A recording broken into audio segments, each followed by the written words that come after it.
मार्फत की दुनिया के मुअज़्ज़ज़ दोस्तों, मैं हूँ सईदा शहज़ादी और आप तमाम देखने और सुनने वालों को अस्सलामु अलैकुम। नाज़रीन गिरामी, शरीयत मुहम्मदी के अहकाम कुल्ली के एतबार से दूसरे मासूम पेशवाओं की तरह हज़रत इमाम महदी अलैहिस्सलाम भी शादीशुदा हैं और ज़ौजा और औलाद रखते हैं। आपने अपने जद्दे बुजुर्गवार सरकार ख़त्मी मर्तबत की सुन्नत निकाह पर अमल फरमाया है। आपकी ज़ौजा जनाब अब्दुल मुत्तलब की नस्ल से हैं। नाज़रीन गिरामी, इमाम महदी अलैहिस्सलाम की तवील उम्र का तकाजा तो ये है कि इमाम अलैहिस्सलाम की औलाद भी काफ़ी ज़्यादा होगी।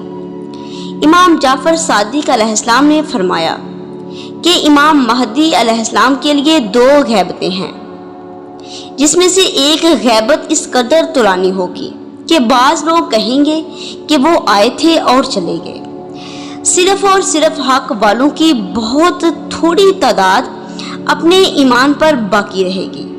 आपकी अकामतगाह से कोई वाकिफ ना होगा, हत्ता के औलाद भी, मगर सिर्फ वो जानते होंगे जो इमाम महदी अलैहिस्सलाम की खिदमत पर मामूर हैं।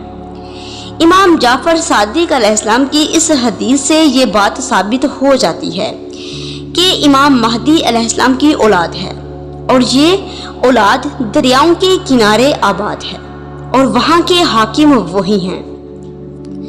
सब औलाद अपने किरदार और अफ़ाल के एतबार से, सब औलाद इब्रारो अहियार रोज़गार में शुमार होती है। अल्लाहुम्मा सल्ली अला मुहम्मद व आले मुहम्मद व आजिल फरजहुम अजमाइन।